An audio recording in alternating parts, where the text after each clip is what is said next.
আসসালামু আলাইকুম প্রিয় দর্শক, আশা করি সবাই অনেক ভালো আছেন।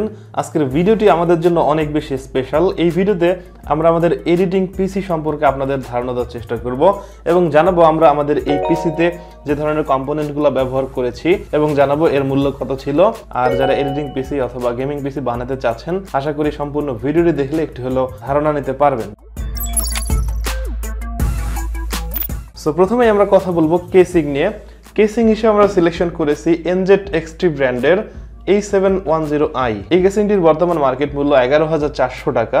সো প্রথমে আপনাদের কাছে মনে হতে পারে 11,400 টাকা দিয়ে আমরা কেন কেসিং সিলেকশন করলাম। এর হাউজিং স্পেস মানে ভেতরে যে স্পেস আছে আমার কাছে মনে হয়েছে যথেষ্ট, অনেক বেশি। এছাড়াও এর ভেন্টিলেশন সিস্টেম, তারপর পাওয়ার সাপ্লাই ইউনিট এবং কেবল ম্যানেজমেন্ট সহজ মনে হয়েছে, যার কারণে আমরা এই NZXT ব্র্যান্ডের A710i এই কেসিংটি চুজ করেছি। ওকে, পিসি বিল্ড করার ক্ষেত্রে আপনাদের জন্য যে জিনিসটা সবচেয়ে বেশি জরুরি সেটি হচ্ছে প্রসেসর। আপনি কি ধরনের প্রসেসর সিলেকশন করবেন এটি নিয়ে হয়তো দ্বিধাদ্বন্দ্বে পড়তে পারেন। তবে মার্কেটে দুই ধরনের প্রসেসর পাওয়া যায়, একটি হচ্ছে ইন্টেল আর একটি হচ্ছে রাইজন। আমি চুজ করেছি Ryzen 9 5900X, বাজারের এই মুহূর্তে লেটেস্ট একটি প্রসেসর। আর এর বেস্ট ক্লক স্পিড হচ্ছে 4.8 GHz। আর এর বর্তমান মার্কেট মূল্য 48,000 টাকা, তবে সময় ভেদে কম বেশি হতে পারে। সো এটা নিয়ে নতুন করে বলার কিছু নাই, আপনি যদি একটু রিসার্চ করেন তাহলে হয়তো বা এটা সম্পর্কে জানতে পারবেন। ওকে, প্রসেসর সিলেকশন করার পর আপনাকে যে জিনিসটি নিয়ে সবচেয়ে বেশি ভাবতে হবে সেটি হচ্ছে মাদারবোর্ড। আপনার এই যে কম্পোনেন্টগুলো থাকবে সবগুলো কিন্তু মাদারবোর্ডই সেট আপ হবে এবং এই মাদারবোর্ড যত ভালো হবে আপনার পারফরমেন্স আমার মনে হয় তত ভালো পাবেন। ফাইনালি আমি যে মাদারবোর্ডটি নিয়েছি এটি হচ্ছে Asus ROG এর X570 গেমিং ওয়াইফাই 2। সো এই মাদারবোর্ডের সবচেয়ে ভালো দিক হচ্ছে এটাতে বিল্ড ইন ওয়াইফাই যে অ্যান্টেনা আছে সেটি খুবই ভালো সার্ভিস দেয়। আর এতে দুইটা ওয়াইফাই পোর্ট থাকে, ল্যান্ড পোর্ট থাকে, আপনি একটা ইন করতে পারবেন আবার একটি দিয়ে আউট করতে পারবেন। ল্যান্ড পোর্ট ছাড়া এই মাদারবোর্ডে আপনি ওয়াইফাই কানেক্ট করতে পারবেন। M.2 স্লট থাকবে দুইটি এবং হিটসিঙ্কগুলা বেশ পাওয়ারফুল মনে হয়েছে আমার কাছে। আর এই মাদারবোর্ডে যে জিনিসটা আমার কাছে সবচেয়ে ভালো লেগেছে, পাওয়ার কানেকশন দেওয়ার সাথে সাথে Asus ROG এর লোগোটি মাদারবোর্ডে অন হয়ে থাকে, যা পুরো কেসটি সৌন্দর্য বাড়িয়ে দেয়। সেই সাথে এটিকে টেম্পার গ্লাস দিয়ে বাইরে থেকে দেখলে খুবই অসাধারণ লাগে। আর আমাদের সব কম্পোনেন্ট এবং এই প্রসেসরের জন্য আমার কাছে Asus ROG X570 gaming wifi 2 এই মাদারবোর্ডটি বেস্ট মনে হয়েছে। আর এই মাদারবোর্ডের বর্তমান মার্কেট মূল্য 37,000 টাকা। ওকে, এখন আমাদের র্যাম সিলেকশন করার পালা। র্যাম সিলেকশন করতে গিয়ে আমি G.Skill এর 3600 MHz এর দুইটি 1632GB STRIX চুজ করেছি। আর এক্ষেত্রে অবশ্যই আপনাদের একটু বলতে চাই, মার্কেটে 2 থেকে 3 ধরনের র্যাম পাওয়া যায়। আপনারা লক্ষ্য করলে দেখবেন 3200 MHz, 3400 MHz এবং সর্বশেষ 3600 MHz। সো আপনার র্যামের স্পিড যত বেশি হবে আপনি পিসি থেকে তত ভালো পারফরমেন্স পাবেন। সো এক্ষেত্রে র্যাম কেনার সময় আমার মনে হয় আপনি লেটেস্ট যে র্যাম বের হবে 3600, এরপর যদি 3800 আসে আপনারা সেটাও সিলেকশন করতে পারেন।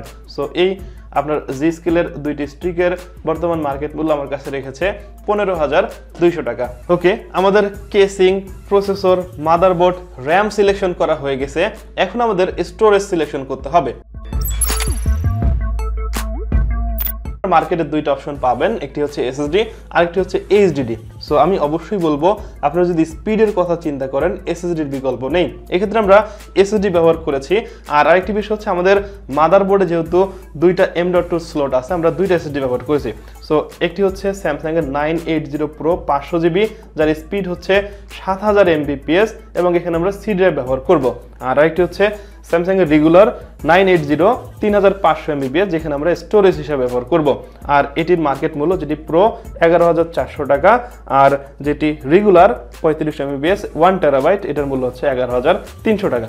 সো অবশ্যই বলবো যদি স্পিডের কথা চিন্তা করেন অবশ্যই আপনারা SSD কার্ড ব্যবহার করবেন। এবার সবচেয়ে বড় কঠিন সিদ্ধান্ত, গ্রাফিক্স কার্ড। সো আমাদের একটি মডেল চয়েস ছিল Asus ROG STRIX 3050 OC edition 3 fan যেটি, কিন্তু দুর্ভাগ্যজনক সত্য কথা বাংলাদেশে এটি অ্যাভেলেবেল নাই এবং বাইরের দেশ থেকে নিয়ে আসা যাচ্ছে না। সো যার কারণে আমরা কোনো রকম গ্রাফিক্স কার্ড দিয়ে যেন ডিসপ্লে পাওয়া যায়, যেন পিসি অন করা যায় এরকম সিদ্ধান্ত নিয়েছি। এক্ষেত্রে আমরা ব্যবহার করেছি Asus এর 1030 অনেক আগের NVIDIA জাস্ট কোনো রকম কাজ চালায় নিব, অর্থাৎ পিসি যেন অন হয় বা পিসিতে যেন ডিসপ্লে পাওয়া যায়, যার কারণে আমরা এটা ব্যবহার করেছি। তবে এই পার্টটি কিন্তু সবচেয়ে বেশি ইম্পর্টেন্ট, যে ক্যাটাগরিতেই কাজ করেন না কেন, গ্রাফিক্স কার্ড যদি পাওয়ারফুল হয়, মিনিমাম 8GB হয়, অবশ্যই আপনি বেটার পারফরমেন্স পাবেন সব ক্ষেত্রে, ভিডিও এডিটিং বলেন, আপনার গেমিং বলেন, ইত্যাদি ইত্যাদি। সো আমাদের যেহেতু choice Asus ROG Strix 3050 OC edition 3 fan, সেহেতু আমরা আসলে কোনো রকম জাস্ট ডিসপ্লে পাওয়ার জন্য এই গ্রাফিক্স কার্ডটি ব্যবহার করেছি। আর Asusের এই 1030 NVIDIAর বর্তমান মার্কেট মূল্য ছিল 9000 টাকা। এখন আমরা পাওয়ার সাপ্লাই এবং কুলার, লিকুইড কুলার আর মনিটর নিয়ে হালকা ধারণা দেওয়ার চেষ্টা করব। আমরা পাওয়ার সাপ্লাই হিসেবে ব্যবহার করেছি Corsiar RM850, অর্থাৎ 850 ওয়াটের একটি পাওয়ার সাপ্লাই।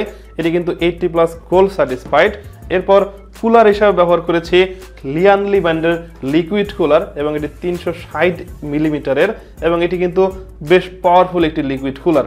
যদি আপনার পিসি বিল্ড করার ক্ষেত্রে আপনি AMD রাইজেনের প্রসেসর ব্যবহার করেন, এক্ষেত্রে অবশ্যই লিকুইড কুলার ব্যবহার করার চিন্তা করবেন। আপনার লিকুইড কুলার যত ভালো হবে, আপনার প্রসেসর তত ভালো থাকবে, আপনি পিসি থেকে তত ভালো পারফরমেন্স পাবেন। আর আমাদের এই লিকুইড কুলারটি আছে, এটি সম্পূর্ণ RGB এবং অরিজিনাল RGB হওয়ার কারণে পিসির লুক টোটালি পরিবর্তন করে দিয়েছে। সো সব মিলায় লিয়ানলির আমরা এই ব্ল্যাক কালারের লিকুইড কুলার, অর্থাৎ AIO লিকুইড কুলার 360 মিলিমিটার, এটি নিয়ে ফুললি স্যাটিসফাইড এবং এর আউটলুক সত্যি অসাধারণ। আর এটি কিন্তু আমাদের Ryzen 9কে বেশ ভালোভাবেই কুলিং রাখতে বা কুলিং করতে সাহায্য করবে। এই মুহূর্তে লিয়ানলির এই 360 মিলিমিটার লিকুইড কুলারের বর্তমান মার্কেট মূল্য হচ্ছে 13,600 টাকা।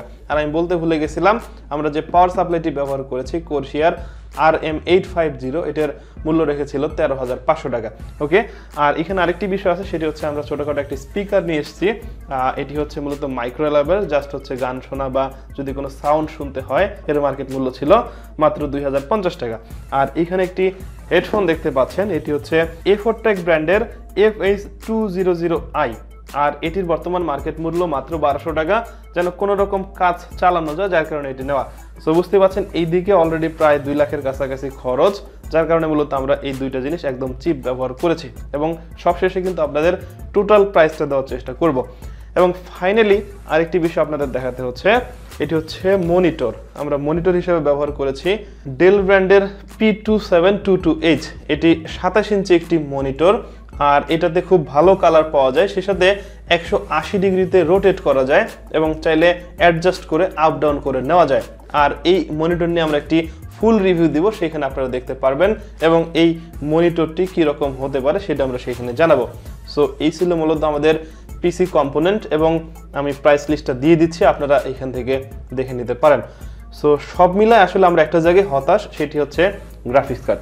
আমাদের টার্গেট ছিল Asus ROG Strix 3050 OC edition 3 ফ্যানের যেটি, সেটি নেওয়ার। মার্কেট মূল্য হয়তো বা 60-70 হাজার টাকার আশেপাশে, কিন্তু সমস্যা হচ্ছে বাংলাদেশ মার্কেটে না থাকার কারণে আমরা গ্রাফিক্স কার্ডটি নিতে পারিনি। সো সব মিলে আমি যেটা বলতে চাচ্ছি, এই গ্রাফিক্স কার্ডটি যদি আপডেট করা যায়, আমার মনে হয় যে কোনো কাজ হয়তো অনায়াসে করা যেতে পারে। এবং সব মিলায়ে যারা পিসি এক্সপার্ট আছেন, ভিডিওটি দেখতেছেন বা পিসি নিয়ে রিসার্চ করতেছেন, পিসি বানাবেন, আপনার কাছে কি মনে হচ্ছে কোন বিষয়টি আপডেট করলে আরো বেটার হতো, বা এই কম্পোনেন্টগুলো ঠিক আছে কিনা, অবশ্যই কমেন্ট করে জানাতে পারেন। আর যারা নতুন পিসি নিতে চাচ্ছেন, তারা অবশ্যই মার্কেট অ্যানালাইসিস করে তারপর পিসি বানানোর চেষ্টা করবেন, আসলে সব ধরনের কম্পোনেন্ট আছে কিনা এবং কোনটার মূল্য কত। তা না হলে হয়তো মার্কেটিং আপনাদের একটু হেজিটেশন ফিল করতে হবে, এবং অবশ্যই আপনি এই বিষয়টা চিন্তা করেই মার্কেট অ্যানালাইসিস করে পিসি বানানোর সিদ্ধান্ত নেবেন। সো মোটামুটি চেষ্টা করেছি আমরা যে কম্পোনেন্টগুলো ব্যবহার করেছি সেগুলো সম্পর্কে ধারণা দেওয়ার জন্য। এই ছিল আজকের ভিডিও। ভিডিওটি যদি ভালো লেগে থাকে তাহলে অবশ্যই একটা লাইক দিবেন, কমেন্ট করে আপনার মূল্যবান মতামত জানাবেন। আর আপনি যদি চ্যানেলে নতুন দর্শক হন, অথবা যদি মনে করেন আমাদের এই চ্যানেল থেকে কিছু শিখতে পাচ্ছেন, তাহলে অবশ্যই সাবস্ক্রাইব করবেন এবং নোটিফিকেশন এখানে ক্লিক করেন পরবর্তী ভিডিওগুলো দেখার জন্য। সবাই ভালো থাকবেন, সুস্থ থাকবেন, কথা হয় পরবর্তী ভিডিওতে।